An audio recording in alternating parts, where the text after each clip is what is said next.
Alright, let's dive into something that's been making headlines recently, a massive Cyclosporiasis outbreak linked to shredded iceberg lettuce. But here's the kicker, it's not just contained to 1 or 2 states, it's now spread to 6 more, bringing the total to a staggering 19 states affected. Personally, I think what makes this really interesting is how quickly it's escalated and the sheer scale of it.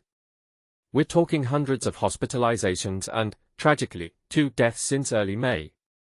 This isn't just a minor health scare, it's a full-blown public health crisis that's raising some serious questions about our food supply chain. Now, let's break this down. Cyclosporiasis is caused by a microscopic parasite found in human feces, which, honestly, is as gross as it sounds. But what many people don't realize is how easily this parasite can contaminate food, especially something as ubiquitous as lettuce. I mean, think about it, iceberg lettuce is in everything from tacos to salads. It's a staple in so many meals, which is why this outbreak has the potential to affect so many people.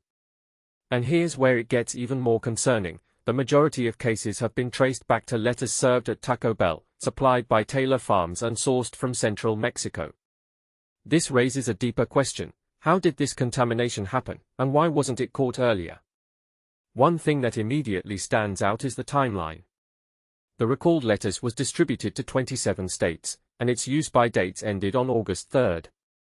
But here's the thing, the newly linked cases in states like Arkansas, Iowa, and North Carolina might not be new infections. Dr. Stephen Ostroff, a former acting FDA commissioner, points out that these could be people who ate the contaminated lettuce weeks ago but were only recently diagnosed. From my perspective, this highlights a massive lag in our detection and reporting systems. It's like solving a jigsaw puzzle, as Ostroff puts it, but with pieces that take weeks to fall into place. What this really suggests is that by the time we identify an outbreak, it's already too late for many people. What makes this even more frustrating is the human cost. Over 22,000 people have confirmed or suspected cyclosporiasis, and 517 have been hospitalized. Michigan, which has the most cases, reported the first 2 deaths linked to this outbreak. Both individuals had underlying health conditions, but let's be real, cyclosporiasis is no walk in the park. It causes watery, sometimes explosive diarrhea, which can lead to severe dehydration.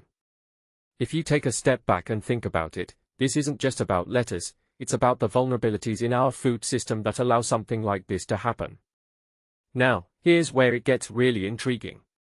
The FDA hasn't identified any other sources beyond Taylor Farms, which means we might have solved part of the puzzle. But Ostroff warns that this might not explain everything we're seeing. In my opinion, this is a critical point. If people are still getting sick after the recalled lettuce should no longer be available, it means there could be another source out there. And that's a terrifying thought. Are we looking at a single contamination event, or is this part of a larger, systemic issue? A detail I find fascinating is how this outbreak connects to broader trends in food safety. We're increasingly reliant on global supply chains, which means a contamination in one part of the world can have ripple effects across continents.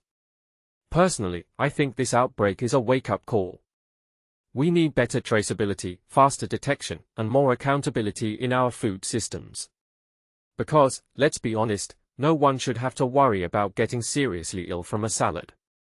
So, where does this leave us? Well, for one, it's a reminder that food safety is something we can't take for granted. But it also raises bigger questions about how we respond to outbreaks like this. Are we doing enough to prevent them? And if not, what needs to change?